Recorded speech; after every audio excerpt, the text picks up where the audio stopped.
غزوہ تبوک کے موقع پر حضور صلی اللہ علیہ وسلم نے فرمایا تھا کہ ہمارے ساتھیوں میں، ہمارے صحابہ میں، یہ الفاظ مسلم میں ہیں، صحیح مسلم میں، ہمارے صحابہ میں 12 منافق یعنی غزوہ تبوک میں جو شامل ہو گئے تھے اور وہ ایک سازش میں شریک تھے، وہ سازش بہت خطرناک تھی، بہت خطرناک تھی، یعنی وہ نبی پاک علیہ الصلوۃ والسلام کو شہید کرنے کے لیے اس غزوے میں شریک ہوئے تھے، اور اسی غزوے کے موقع پر ان منافقوں کے بارے میں حضور پاک علیہ السلام نے فرمایا تھا کہ یہ 12 جو صحابی ہیں جو اس میں شریک ہوئے اس سازش کے لیے، اور وہ سازش انہوں نے کی اور اس میں وہ ناکام ہوئے، تو فرمایا تھا ان میں 8 شخصوں کو دوبیلا مرض ہوگا، یعنی پیٹھ کے خطرناک پھوڑے کا مرض لگ جائے گا، اور یہ ثابت ہے تاریخ سے کہ معاویہ کو یہ مرض لگا۔ جو اصحابی کا لفظ لے کر شور مچا رہے تھے اور ہر جگہ پر ڈھنڈورا پیٹ رہے تھے کہ دیکھو دیکھو حدیث کے اندر صحابہ کو منافق کہا گیا ہے، تو اس حدیث کے اندر یہ اصحابی کا لفظ ہی سرے سے درست نہیں ہے، یا یوں کہیے کہ مرجوح ہے۔ لوزامو خذھا ٹیک اٹ، تم حضرت علی کی بات ماننے کے لیے تیار نہیں ہو، علی کی محبت کا جھوٹا دعویٰ کرتے ہو، تم حضرت عمار بن یاسر کی شہادت پہ جھوٹا رونا روتے ہو اور جھوٹا ڈھونگ کرتے ہو، تم حضرت عمار بن یاسر کی بات ماننے کے لیے تیار نہیں ہو۔ حامدوں و مصلیوں و مسلمہ، یہ جو رضوان کی آیت میں لقد آیا ہے، اے محقق تیری تحقیق کا رد آیا ہے، تیری عزت و شہرت کا جنازہ نکلا، بغض اصحاب کا انعام نقد پایا ہے، کیوں تو آمادہ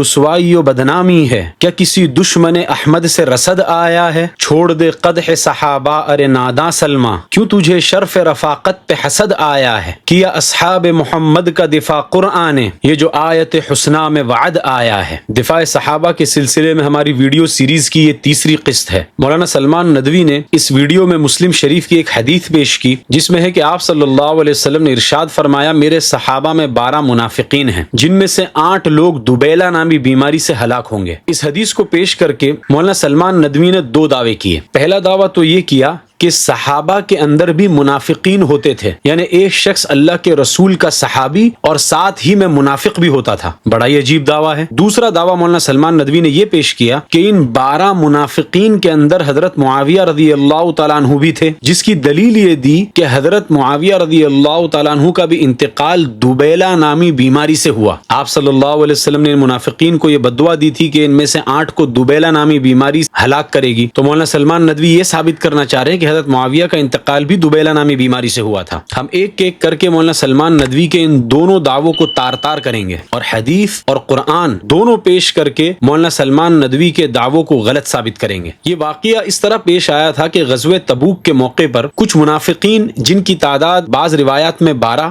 اور کسی میں 14 اور کسی میں 15 بھی آئی ہے، ان لوگوں نے آپ صلی اللہ علیہ وسلم پر قاتلانہ حملہ کرنے کا منصوبہ بنایا، لیکن اللہ تعالیٰ نے آپ صلی اللہ علیہ وسلم کو پہلے ہی سے اس سازش کی اطلاع دے دی۔ چنانچہ آپ صلی اللہ علیہ وسلم نے حضرت عمار بن یاسر اور حضرت حذیفہ بن الیمان کو اپنے ساتھ لیا، اور جب مقام عقبہ پر پہنچے تو یہ 12 منافقین اپنے چہروں کو چھپائے ہوئے پیچھے سے آئے، تو آپ صلی اللہ علیہ وسلم نے حضرت حذیفہ رضی اللہ عنہ کو حکم دیا، انہوں نے ان کی سواریوں کے منہ پر مارا اور ان کو وہاں سے بھگا دیا۔ اس وقت آپ صلی اللہ علیہ وسلم نے حضرت عمار بن یاسر اور حضرت حذیفہ بن الیمان رضی اللہ عنہما کو فرمایا کہ میری امت میں 12 منافقین ہیں جن میں سے 8 کو دوبیلا نامی بیماری ہلاک کر دے گی۔ اب مولانا سلمان ندوی نے یہ روایت تو مسلم شریف سے پیش کی، لیکن بالکل اسی کے بعد ایک اور روایت آگے ہے جس میں اصحابی کا لفظ نہیں ہے بلکہ امتی کا لفظ ہے کہ میری امت میں 12 منافقین ہوں گے، لیکن مولانا سلمان ندوی کے اندر جو بغض صحابہ ہے اور صحابہ کے لیے جو کینہ ہے، اس کینہ کی وجہ سے مولانا سلمان ندوی اس دوسری روایت کو دیکھ نہ سکے، یا اس روایت کو جانتے تھے لیکن جان بوجھ کر چھپا دیا، آدھا دکھایا آدھا چھپایا۔ اگر یہ محمد بن جعفر یعنی غندر کی روایت دکھا دیتے تو مولانا سلمان ندوی کی پول کھل جاتی۔ بھائی جب 2 طرح کی روایات ہیں، ایک میں اصحابی کا لفظ ہے ایک میں امتی کا لفظ ہے، تو آپ اس حدیث کا صحیح محمل متعین کر سکتے ہیں۔ جب امتی کا لفظ لے لیں گے تو صحابہ کی پوری جماعت پر سے الزام ہٹ جائے گا، لیکن صحابہ کا جو بغض ہے دل کے اندر اور جو کینہ ہے اور جو نفرت ہے، اس نفرت کی وجہ سے مولانا سلمان ندوی نے اس حدیث میں جس میں امتی کا لفظ تھا اس کو نہیں لیا، بلکہ وہ حدیث جس میں اصحابی کا لفظ تھا اس کو پیش کر کے پوری دنیا میں ڈھنڈورا پیٹ رہے ہیں۔ اگر آپ کہو گے کہ صحیح سند سے تو اصحابی کا لفظ بھی آیا ہے اور صحیح سند سے امتی کا بھی لفظ آیا ہے، تو آپ امتی کے لفظ کو کیوں لے رہے ہیں اور اصحابی کے لفظ کو کیوں نہیں لے رہے؟ تو اب ہمارے دلائل سمجھیے۔ پہلے اس روایت کی سند کو سمجھو۔ اس روایت کو نقل کرنے والے صحابی حضرت حذیفہ بن یمان رضی اللہ عنہ ہیں، اور اس روایت کا مدار امام شعبۃ بن الحجاج کے اوپر ہے، یعنی امام شعبہ سے یہ روایت آگے جا کر پھیلتی ہے۔ امام شعبۃ بن الحجاج اس روایت کو نقل کرتے ہیں قتادہ بن دعامہ السدوسی سے، وہ اس روایت کو نقل کرتے ہیں ابو نضرہ سے، اور وہ اس روایت کو نقل کرتے ہیں عمار بن یاسر رضی اللہ عنہما سے، اور پھر وہ حضرت حذیفہ بن یمان سے۔ اب امام شعبۃ بن الحجاج جو اس روایت کے مدار الاسناد ہیں، ان سے روایت کرنے والے 3 لوگ ہیں۔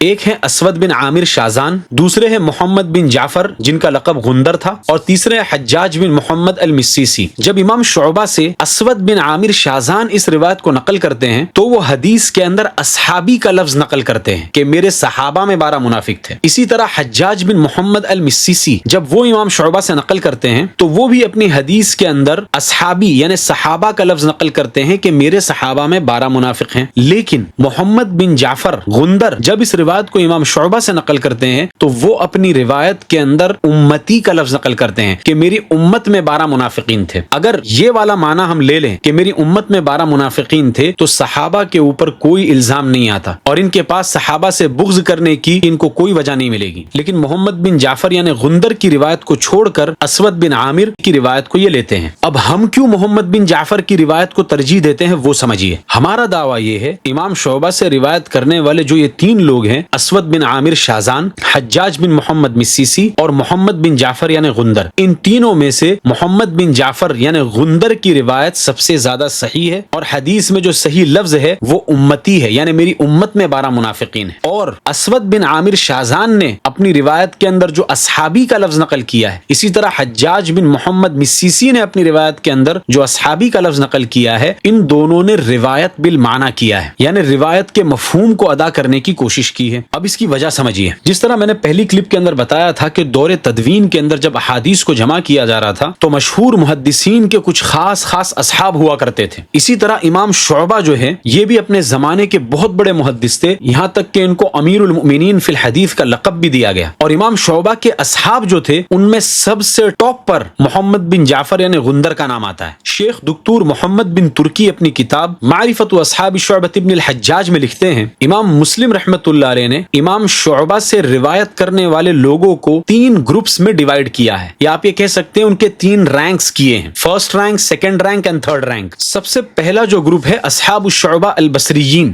امام شعبہ کے وہ اصحاب جو بصری تھے، کیونکہ امام شعبہ خود بصری تھے تو وہ لوگ جو بصرہ ہی کے تھے اور امام شعبہ سے روایت کرتے تھے تو ان کا درجہ ان لوگوں سے کچھ بڑھا ہوا ہوگا جو امام شعبہ سے روایت تو کرتے تھے لیکن بصرہ کے نہیں تھے، کسی اور سٹی یا کسی اور شہر سے بصرہ آ کر امام شعبہ سے روایت لی تھی۔ دوسرا گروپ ہے اصحاب الشعبہ الغرباء، یعنی امام شعبہ سے روایت کرنے والے وہ لوگ جو بصری نہیں تھے، وہ باہر کسی شہر سے بصرہ آئے اور انہوں نے امام شعبہ سے روایات لی۔ اور تیسرا گروپ امام شعبہ سے روایت کرنے والے وہ لوگ جو ضعیف تھے۔ تو یہ جو 3 راوی ہیں اسود بن عامر شازان، حجاج بن محمد المسیسی اور محمد بن جعفر یعنی غندر، ان میں سے صرف ایک محمد بن جعفر یعنی غندر یہ بصرہ کے تھے، باقی اسود بن عامر شازان یہ ملک شام کے رہنے والے تھے اور پھر بغداد منتقل ہو گئے تھے۔ اسی طرح حجاج بن محمد مسیسی یہ بھی ترمذ کے تھے، پھر بغداد منتقل ہوئے، یہ بھی بصری نہیں تھے۔ یہ ہوئی محمد بن جعفر یعنی غندر کی روایت کو قبول کرنے کی پہلی وجہ ترجیح۔ اس وجہ سے ہم کہتے ہیں کہ غندر کی روایت زیادہ راجح ہے۔ دوسری وجہ ترجیح، محمد بن جعفر نے امام شعبہ کی طویل صحبت پائی تھی اور کثیر الملازمت تھے، ان کے ساتھ ہی لگے رہتے تھے۔ امام محمد بن اسماعیل بخاری جن کی وفات 256 ہجری میں ہوئی، وہ اپنی تاریخ کبیر میں لکھتے ہیں کہ علی بن المدینی نے مجھ سے کہا کہ غندر یعنی محمد بن جعفر نے 20 برس تک امام شعبہ سے علم حاصل کیا۔ اسی لیے علی بن المدینی کہتے تھے کہ شعبہ کی روایات کے اندر مجھے غندر عبد الرحمن ابن مہدی سے بھی زیادہ پسند ہے۔ پھر امام بخاری آگے لکھتے ہیں کہ امام شعبہ خود کہتے تھے کہ غندر نے میرا سارا کا سارا علم سن لیا ہے۔ جس اسٹوڈنٹ کی استاد خود گواہی دے دے تو اس کا لیول کتنا اونچا ہوگا۔ اب یہ چارٹ میں آپ کے سامنے پیش کر رہا ہوں، اس کے ٹیبل آف کنٹینٹس کے اوپر آپ ذرا نظر ڈالیے۔ محمد بن جعفر غندر نے جو روایات امام شعبہ سے نقل کی ہے نا، اس کی تعداد دیکھیے 2445 ہے، جبکہ دوسرے راوی حجاج بن محمد مسیسی ان کی روایات امام شعبہ سے صرف 335 ہے، اور اسود بن یزید شازان کی روایت تو فقط 35 ہے۔ تو اب آپ سوچئے کہ ایک وہ طالب علم جو 20 سال تک استاد کے ساتھ میں چمٹا رہا اور اس نے 2500 کے آس پاس روایت نقل کی، کیا اس شاگرد کا مقابلہ وہ کر سکتا ہے جس نے فقط 35 روایت نقل کی یا 335 روایت نقل کی؟ خلاصہ یہ ہے کہ امام شعبہ کے اصحاب میں محمد بن جعفر غندر یہ کثیر الروایت اصحاب میں سے تھے، اور اسود بن عامر اور حجاج بن محمد یہ قلیل الروایت تھے. یہ ہوئی دوسری وجہ ترجیح. اس لیے ہم محمد بن جعفر غندر کی روایت کو لیں گے. تیسری وجہ ترجیح اسی چارٹ میں سب سے آخری والے کالم میں دیکھیے. یہ کالم محدثین کے طبقات کا ہے, ان کے رینکس کا ہے. اس میں گندر محمد بن جعفر سب سے ٹاپ پر ہے, فرسٹ رینک ہے ان کا, اور حجاج بن محمد مسیسی کا سیکنڈ رینک ہے, اور اسود بن عامر شاہزان کا تھرڈ رینک ہے. یعنی یہ دوسرے اور تیسرے طبقے کے اصحاب ہے, اور محمد بن جعفر یہ امام شعبہ کے پہلے طبقے کے اصحاب میں سے ہیں. چوتھی وجہ ترجیح محمد بن جعفر یہ امام شعبہ کے ربیب تھے, یعنی ان کے سوتیلے بیٹے تھے. یعنی محمد بن جعفر کی جو والدہ تھی یہ امام شعبہ کے نکاح میں آ گئی تھی. یعنی محمد بن جعفر یہ امام شعبہ کے گھر والے تھے, اور اصول ہے کہ صاحب البیت ادرا بما فیہ, گھر والوں کا باہر والوں سے کیا مقابلہ. اس کو حافظ ابن حجر اسقلانی نے لسان المیزان میں نقل کیا ہے. پانچویں وجہ ترجیح محمد بن جعفر غندر امام شعبہ سے جو روایات لیتے تھے ان کو لکھ لیا کرتے تھے, جبکہ اسود بن عامر شاہزان روایات کو لکھتے نہیں تھے. علامہ شمس الدین ذہبی جن کی وفات 748 ہجری میں ہوئی, وہ اپنی کتاب میزان الاعتدال میں لکھتے ہیں یحییٰ ابن معین کہتے تھے کہ گندر لکھنے میں سب سے زیادہ صحیح تھے. ایک مرتبہ گندر نے ہمیں اپنی کتاب دی اور کہا جتنی کوشش کرنا ہے کر لو, اور میری اس کتاب کے اندر ایک غلطی نکال کر دکھا دو. لوگوں نے بہت کوشش کی لیکن ایک غلطی بھی گندر کی کتاب سے نہ نکال سکے. عبداللہ بن مبارک کتنا بڑا نام ہے, وہ فرماتے ہیں کہ اگر لوگوں کے درمیان امام شعبہ کی روایات میں اختلاف ہو جائے تو گندر کی کتاب سے فیصلہ کیا جائے. تو سلمان ندوی جی, ہم تو یہاں پر عبداللہ ابن مبارک کے قول پر عمل کر رہے ہیں, اور اسود بن عامر نے جو حدیث میں اصحابی کا لفظ کہا ہے وہ روایت کو چھوڑ کر ہم محمد بن جعفر غندر کی روایت لے رہے ہیں جس میں امتی کا لفظ ہے. امام بخاری تاریخ کبیر میں لکھتے ہیں کہ عبد الرحمن ابن مہدی کہتے تھے کہ ابھی امام شعبہ زندہ تھے اور ہم غندر کی کتاب سے امام شعبہ کی روایات نقل کرتے تھے. تو امام شعبہ کی روایات غندر لکھ رہے ہیں اور اسود بن عامر اپنے حافظے سے بیان کر رہے ہیں, تو آپ کس کی روایت کو ترجیح دو گے؟ ایک حدیث جو ڈاکیومنٹڈ ہے اور اس کے بالمقابلے میں اسود بن عامر فقط اپنے حافظے سے بیان کر رہے ہیں, ظاہر سی بات ہے وہ حدیث جو ڈاکیومنٹ ہو چکی وہ راجح ہوگی. چھٹی وجہ ترجیح الجامع لعلوم الامام احمد میں امام احمد بن حنبل کا قول مذکور ہے. وہ فرماتے ہیں کہ میں نے غندر سے سنا, وہ کہہ رہے تھے کہ میں امام شعبہ سے حدیث سنتا تھا, پھر اس کو لکھتا تھا, پھر وہ لکھا ہوا لے کر امام شعبہ کے پاس جاتا تھا اور اس کو امام شعبہ سے چیک کرواتا تھا. تو اگر کوئی یہ کہے کہ جو تیسرا راوی ہے حجاج بن محمد وہ بھی حدیث لکھا کرتے تھے, تو ہم یہ کہیں گے کہ اگر لکھتے بھی تھے تب بھی محمد بن جعفر غندر کی روایت زیادہ راجح ہوگی, کیونکہ وہ لکھنے کے بعد امام شعبہ سے چیک بھی کرواتے تھے. ساتویں وجہ ترجیح کہ محمد بن جعفر غندر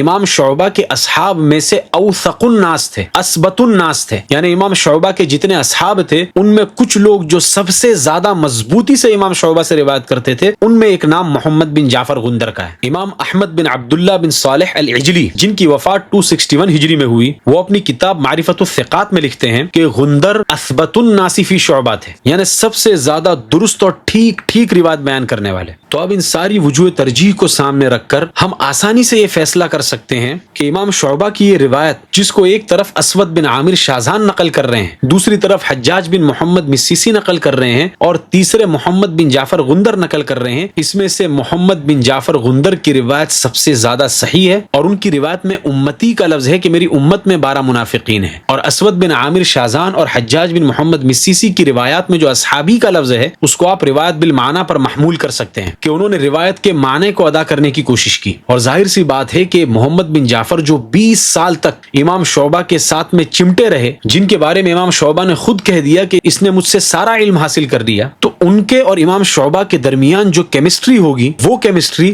اسود بن عامر اور امام شعبہ کے درمیان نہیں ہو سکتی. وہی کیمسٹری حجاج بن محمد مسیسی اور امام شعبہ کے درمیان ہرگز نہیں ہو سکتی. اس وجہ سے امام شعبہ کی اس روایت کے سلسلے میں ہمارا فیصلہ یہ ہے کہ امام شعبہ سے محمد بن جعفر یعنی غندر نے جو الفاظ ادا کیے ہیں نا, وہی الفاظ زیادہ درست ہے اور اثبت ہے. اور اسود بن عامر شاہزان تو خود اس روایت کے اندر کہہ رہے ہیں کہ لم احفظ, یعنی مجھے یاد نہیں رہا. یہ لم احفظ کا لفظ خود قلت ضبط کی طرف اشارہ کرتا ہے, اور یہ لفظ ہی کافی ہے کہ اسود بن عامر کی روایت کو مرجو قرار دیا جائے. اب اس پوری بحث کا خلاصہ یہ ہوا کہ مولانا سلمان ندوی مسلم شریف کی اس حدیث میں جو اصحابی کا لفظ لے کر شور مچا رہے تھے اور ہر جگہ پر ڈھنڈورا پیٹ رہے تھے, کہہ رہے دیکھو حدیث کے اندر صحابہ کو منافق کہا گیا ہے, تو اس حدیث کے اندر یہ اصحابی کا لفظ ہی سرے سے درست نہیں ہے, یا یوں کہیے کہ مرجو ہے, اور راجح لفظ امتی کا ہے کہ میری امت میں 12 منافقین ہیں. اب حدیث کا مطلب یہ ہوگا کہ آپ صلی اللہ علیہ وسلم نے ارشاد فرمایا کہ میری امت میں 12 منافقین ہیں, اور اس معنی کے اعتبار سے